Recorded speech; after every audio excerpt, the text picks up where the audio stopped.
C'est la famille de José Lambert qui accueille l'activité d'aménagement de bandes riveraines au lac Opasatika à Rouyn-Noranda. Après l'enseignement théorique, c'est les deux mains dans la terre que les participants ont planté arbustes et fleurs afin de renforcer la berge. Une bande riveraine garnie et en santé est par exemple essentielle pour conserver la qualité d'un lac. Ce qu'on voit de plus en plus sur nos lacs, c'est les fleurs d'eau.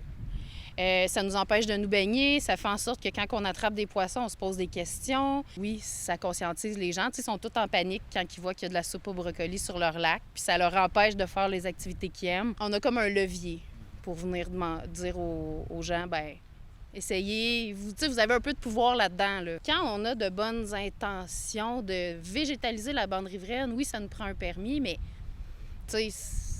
il y a de l'ouverture de la part de la ville. Si la ville de Rouyn-Noranda, le gouvernement du Québec et l'organisme des bassins versants ont tous contribué à l'élaboration du projet, l'envie d'outiller les résidents revient à l'Association des riverains du lac Opasatika. On est là pour accompagner le monde, on n'est pas là pour qu'il y ait des réglementations, puis on veut vous sanctionner. Non, on veut vous accompagner pour aller vers du mieux, puis pour protéger votre lac. C'est totalement possible d'avoir une bande riveraine en santé avec des herbacées, des arbustes et des arbres et de quand même avoir une visibilité sur son lac. On a le droit d'avoir des fenêtres vertes.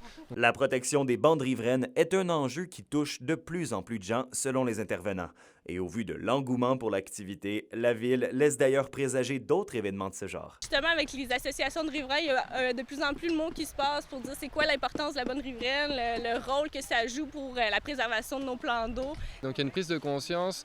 Ils se disent quand même, ah, ça fait longtemps qu'on me dit que c'est pas la bonne façon d'avoir par exemple une pelouse qui va jusqu'au bord de l'eau. Ils sont quand même, ok, je pourrais peut-être faire quelque chose pour améliorer moi aussi, puis de manière collective, la qualité de mon cours d'eau, puis c'est ce qu'on fait aujourd'hui.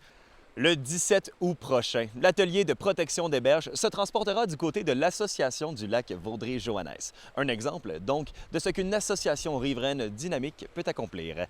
Alexandre Cabana, RNC Nouvelles, au lac Opasatika.